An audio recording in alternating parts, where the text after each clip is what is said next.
Hi hello నమస్తే welcome to BRK. నేను మానస. ఈరోజు మనతో పాటు ఉన్నారు ప్రముఖ రచయిత, కవి, డైలాగ్ రైటర్, అలాగే పాటల రచయిత కూడా.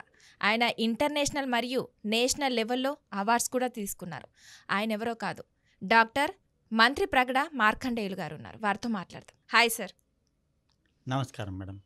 సార్, రచయితగా చాలా బుక్స్ రాశాను అని విన్నాము. అలాగే కవిగా, డైలాగ్ రైటర్గా, అలాగే పాటల రచయితగా కూడా. అసలు మీకు ఈ ఇంట్రెస్ట్ ఎలా వచ్చింది మీకు? యాక్చువల్లీ మా హెరిడిటరీలో ఉన్నది మేడం, రైటింగ్ క్యాపబిలిటీస్. ఓకే. మా అమ్మగారు రాశారు, మా తాతగారు కూడా గిడుగు రామ్మూర్తి పంతులు గారు ఉన్నారు. తెలుగు భాష ఆ, గురించి చాలా వర్క్ చేశారు.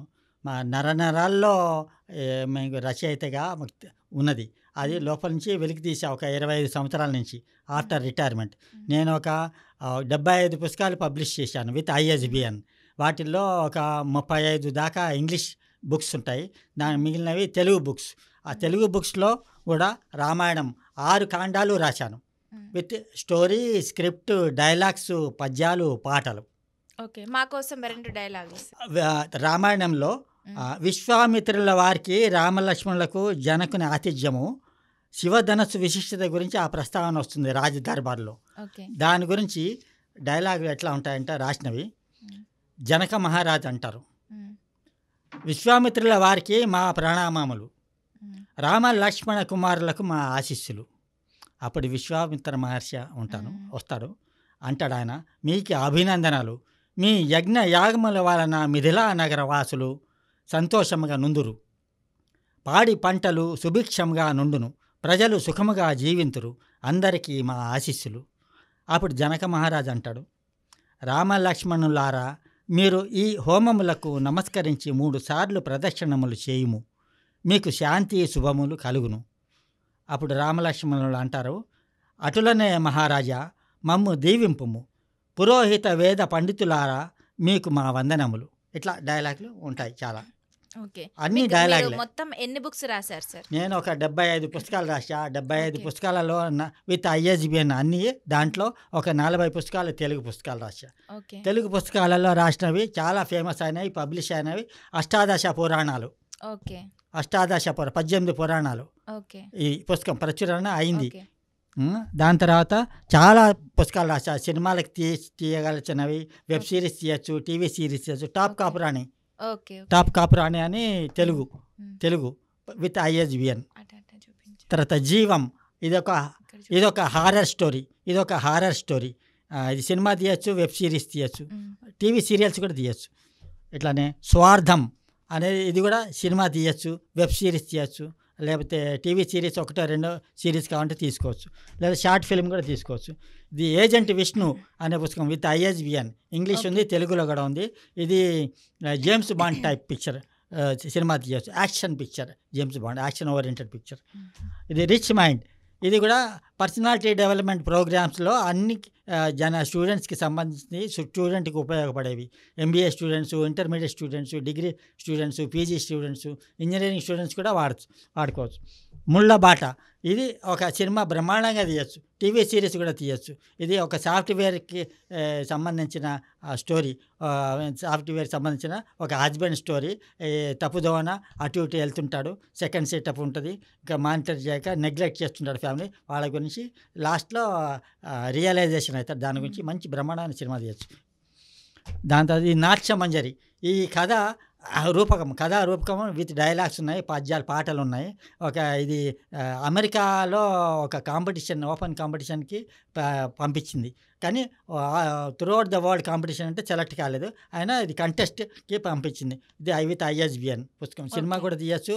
ఇది పాత సినిమాలో K. విశ్వనాథ్ తీసిన శంకరాభరణం టైప్లో అలాంటి సినిమా తీయచ్చు బ్రహ్మాండంగా. ఒకవేళ సినిమా తీసిన వాళ్ళైతే నంది అవార్డు గ్యారంటీగా వస్తుందని నేను ఘంటావాదంగా చెప్పగలను. ఇంకా చాలా పుస్తకాలు ఉన్నాయి, ఇంకా ఈ స్టూడియోకి తేలేక ఉన్నాయి. గూగుల్లో నా పేరు మంత్రి ప్రగడ మార్కండేయులు అని టైప్ చేసి చూస్తే మీకు ఫుల్ ఇన్ఫర్మేషన్లు వస్తాయి. ఓకే, మీరు కవి అని కూడా అన్నారు కదా సార్, కవిగా ఒక 2. కవిత, మనసు నిదరోదు, ఆకలి దప్పులు ఆగున, మనిషి పోరాటం ఆగున, రోజులు గడవక ఆగున మనిషి జీవితం ఆగున కన్ను చూపు రేఖలు ఎటో వెళ్ళినవి దారి చూపు వేళ విఘాతములే కలిగినవి ఊహకందని మనసు దారి తప్పినదేమో హృదయమే చతికిలబడినదని వాపోయనేమో మనసున్న మనసే చలించనేమో బ్రతుకున్న నిరాశ హృదయానికి తాకనేమో ఏలనో హృదయాగ్ని బడబాగ్నిగా మారినది మనసుకి ప్రశాంతత ఎటు నుండి వచ్చునో కాలం మారిన మనుషులే మారిన ఆగదు జీవిత గమ్యం పోరాట మనసు కుదుట పడినెన్నడో మనసు నిదురోదు మనిషి నిదురోయినా. Super sir. ఇంకొకటి రామాయణంలోది మీకు ఒక మంచి పద్యం రాశా యుద్ధభూమిలో. ఓకే, చెప్పండి సార్. అది చెప్తాను, బ్రహ్మాండంగా ఉంటుంది దాంట్లో. ఎందుకంటే జనాలకి అర్థమవుతుంది ఎలా ఉంటుందో లాంగ్వేజ్. యుద్ధభూమిలో ఇంద్రజిత్తు ఉంటాడు, అది పాడిన పద్యం యుద్ధభూమిలో లక్ష్మణుడితో యుద్ధం చేసేటప్పుడు. మబ్బుల్లోంచి వికటాట్టహాసం ఓ ఈ చిన్న బాలక లక్ష్మణుడు ఇంద్రజిత్తు అంటాడు లక్ష్మణుడితో, ఓ ఈ మానవ వనవాసి నీవా నన్ను కాంచున్నది నీ తరం కాదు నీవా నాతో యుద్ధం చేయుట నా మాయా యుద్ధ శక్తులు నీ వెరుంగవు ఓ ఈ చిన్న బాలక నా బాణముల ధాటికి నీ వానరులందరూ మూర్చిల్లిరి నా మంత్రశక్తి బాణముచే నిన్ను హతమార్చగలను నీవు చిన్నవాడవు పసి బాలుడవు వనవాసివి మానవుడవు నా రాక్షస ఇంద్రమాయా విహారములు నీ వెరుంగవు నీ మోము వీక్షించిన నీ యందు రాజసం ఉట్టిపడుతున్నది నీకేలా ఇంద్రజిత్తుతో యుద్ధ వ్యవహారము నీవు బ్రతికున్న బహురీతిగా నుండుదు కాని ఎడల ఇంద్రజిత్తు బాణములకు బలి కాగలవు నే వింటిని నీ అన్న రాముడట వానర మూకను వెంట తెచ్చనట నా తండ్రి రావణ బ్రహ్మతో యుద్ధమట రావణ తండ్రితో యుద్ధమందు తలబడుటయా నా తండ్రిని చంపుట ఆహా ఏమి పాటి రాముడట మా రాక్షస ప్రముఖులు విన్నచో అపహాస్యము చేసెదరు వనవాసులు వానరులతో నే యుద్ధము చేయజాల నే యుద్ధమునరించిన ఇంద్రజిత్తును పరిహాస్యము చేసెదరు నా వారు రాక్షస కిన్నెర కింపురుష దేవతల కెరుక ఇంద్రజిత్తు మహిమలు తక్షణమే యుద్ధభూమి మాని బుద్ధిగా మెలుగుకొమ్ము మీ భార్యా పిల్లలతో మీ జీవితములు గడుపుకొమ్ము లంకా నగరమును వీడి వరలి పొమ్ము తెలుసుకొనుము ఓ లక్ష్మణ ఓ వానరులారా యుద్ధమన్న చెడుగుడులాట కాదు అతి భయంకర రాక్షసులతో యుద్ధము అడవి జాతి వానర జాతి బాణములు కావు ఓ లక్ష్మణ బాలుడా శక్తివంతమైన వరప్రసాద అక్షయ బాణములు ఒక్క బాణము మంత్రించి విడిచిన సర్వనాశనమగుదురు. ఓకే సార్, చాలా బాగా చెప్తున్నారు నిజంగా. మీరు పాటల రచయిత అని అన్నారు కదా సార్, మా కోసం ఒక 2 లైన్లు. Okay madam. పాత సినిమాలో పెళ్లి కానుక సినిమాలో బి సరోజాదేవి గారు ఈ మధ్యనే చనిపోయారు పాపం దురదృష్టవశాత్తు 87 సంవత్సరాలకి. ఆవిడ బ్రహ్మాండంగా హీరోయిన్, ఒక వెలిగింది ఆవిడ గారు ఏఎన్ఆర్ గారితో సినిమాలో ఉంది. ఆ పాటలో ఒక లైన్ పాడతాను, అట్లా కొన్ని లైన్లు పాడతాను కొన్ని సినిమాలవి. పెళ్లి కానుక సినిమాలవి ఏఎన్ఆర్ బి సరోజాదేవి. కన్నులతో పలుకరించు అలపులు ఎన్నటికీ మరువరాని తలపులు. ఇంకోటి ఆత్మబలంలో ఏఎన్ఆర్ సరోజాదేవి గారు పాడిన పాట. చిటపట చినుకులు పడుతూ ఉంటే చెలికాడే సరసన ఉంటే చెట్టా పట్టగా చేతులు పట్టి చెట్లు నీడకై పరుగెడుతుంటే చెప్పలేని ఏ హాయి ఎంతో వెచ్చగా ఉంటుందోయ్ చెప్పలేని ఆ హాయి ఎంతో వెచ్చగా ఉంటుందోయ్. ఇంకోటి అమరశిల్పి జక్కనలో బి సరోజాదేవి గారు యాక్ట్ చేశారు ఏఎన్ఆర్ గారితోని.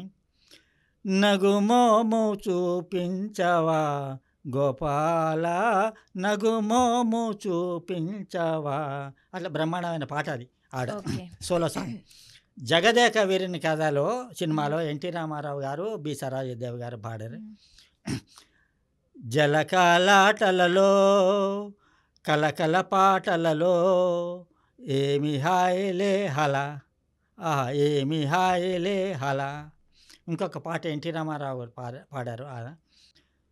దివ్యరమణులారా నేటికి కనుకరించినారా, కల కాదు కదా సకులారా, అట్లా ఘంటసాల గారు పాడింది. ఇంకోటి భాగ్యచక్రం సినిమాలో ఎన్టీ రామారావు గారు పాడింది సరోజదేవి గారితో కూడా. వాన కాదు వరద రాజా, పూలవాన కురియాలి వరద రాజా, హై వాన కాదు వరద రాజా, పూలవాన కురియాలి వరద రాజా. ఇంకొక పాట ఉన్నది, నీవు లేక నిమిషమైనా నిలవజాలనే, నీవే కాదా ప్రేమ నాలో విరియజేసినది, నీవు లేక నిమిషమైనా నిలవజాలనే. సార్ మీరు నిజంగా సాంగ్స్ కానీ లేదంటే డైలాగ్స్ కానీ ఇలా బుక్స్ రాయడం కానీ చాలా బాగా రాశారు. అలాగే డైలాగ్స్ బాగా చెప్పారు. అలాగే సాంగ్స్ కూడా బాగా పాడుతున్నారు. మీరు ఇలా పాడడం కానీ రాయడం కానీ ఎన్ని సంవత్సరాల నుండి స్టార్ట్ చేశారు? నేను ఒక 20 రిటైర్ అయిన తర్వాత 25 సంవత్సరాలు అయింది స్టార్ట్ చేసి. Full concentration. ఇంకా అదే ముందు సార్ అంతకుముందు నేను electronics corporation of India public sector అండర్టేకింగ్లో ఒక 25 years ప్రైవేట్ ఎగ్జిక్యూటివ్ సెక్రటరీ కింద పనిచేశాను, ఆఫీసర్ క్యాడర్. దాని తర్వాత వాలంటరీ రిటైర్మెంట్ 1993లో తీసుకుని ఇంజనీరింగ్ అండ్ MBA కాలేజెస్లో అడ్మినిస్ట్రేటివ్ మేనేజర్గా ఒక 6 సంవత్సరాలు పనిచేశాను. మా నేటివ్ యాక్చువల్లీ ఏలూరు, మా ఫాదర్ వాళ్ళది Eluru, west Godavari district. But ఇక్కడే మా ఫాదర్ ఉద్యోగం చేసేవాళ్ళు రైల్వేస్లో, బోయిగూడ క్వార్టర్స్లో ఉండేవాళ్ళు రైల్వేస్లో. 1942 నుంచి 1957 దాకా పనిచేశారు. మేము పుట్టి పెరిగిందంతా హైదరాబాదే. పేరుకి ఫాదర్ పేరు నేటివ్ ప్లేస్ కాబట్టి అది చెప్తారు. మీరు ఇప్పటి వరకు ఎన్ని అవార్డ్స్ తీసుకున్నారు? నేను ఇప్పటిదాకా చాలా అవార్డ్స్ తీసుకున్నా. ఈ మధ్యనే నేను తీసుకున్న అవార్డు దాశరథి మా దాశరథి కృష్ణమాచార్యులు గారి అవార్డు తీసుకున్నా మొన్న 2 రోజుల క్రితం ఆనర్ చేశా. దాని తర్వాత ఒక 6వ తారీఖు జూలై 6, 2023 రోజు నేను డాక్టర్ రావురి భరద్వాజ గారి award, national award Andhra Pradesh state government తరఫున ఫస్ట్ ఓపెన్ కాంపిటీషన్లో ఫస్ట్ వచ్చింది. 10,000 రూపీస్ క్యాష్ అవార్డు కూడా ఇచ్చారు. మీరు ఇంకా ఇప్పటికీ డైలాగ్స్ కానీ లేదంటే పాటలు కానీ రాస్తూ ఉన్నారా సార్? రాస్తున్నా కంటిన్యూస్గా. ఎవరు అడిగినా రాస్తాను. కథలు ఉన్నాయి, వాళ్ళకి సినిమాకి కావాల్సిన రాయమంటే రాసిస్తాను. స్క్రిప్ట్ రాసిస్తా, స్క్రీన్ ప్లే రాసిస్తా, డైలాగ్స్ రాసిస్తా. కూడా రాశారా సార్? రాయలేదు, కొన్ని ఆపర్చునిటీస్ వస్తున్నాయి, దాని గురించి వర్కౌట్ చేస్తున్నాను. ఓకే. నాకు వచ్చిన అవార్డ్స్ చదువుతా, వింటారా? ఒకటి కొన్ని. Global honorary adviser, federation of world cultural and arts society, Singapore. Civic excellence award 2022 from UHE, Peru. Rabindranath Tagore literary honour 2022. Cesar Vallejo award 2021, Singapore. అది excellence award, Peru. Gujarat Sahitya Akademi award and motivational strips. Honoured with royal Kutai Mulawarman peace international award, Philippines.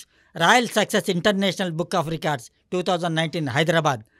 The silver shield award from UHE, Peru for my literary excellence 2021. చెప్పుకుంటూ పోతే చాలా awards వచ్చాయి sir. చాలా నిజంగా చాలా great sir. నిజంగా ఇప్పటికి కూడా మీరు ఇంకా డైలాగ్స్ కానీ ఇంకా పాటలు కానీ రచయితగా కానీ కవులు కానీ చాలా ఇంకా ఇప్పటికీ అంతే ఇంట్రెస్ట్తో మీరు రాస్తున్నారు అంటే నిజంగా చాలా గ్రేట్ సార్. అంటే యాక్చువల్లీ కవిత్వాలు కానీ ఈ రాయడం కానీ ఈ రచయితలకు ఉన్నది నరాల్లోంచి రావాలి. దానికి ఒక కొటేషన్ కూడా ఉన్నది, మొన్న రాశా ఒక కొటేషన్. అది చాలా కొటేషన్స్ ఉన్నాయి మేడం, నేను కూడా కొన్ని కొటేషన్స్ రాశా. ఇప్పుడు నేను చదివే కొటేషన్స్ బ్రహ్మాండమైన కొటేషన్స్.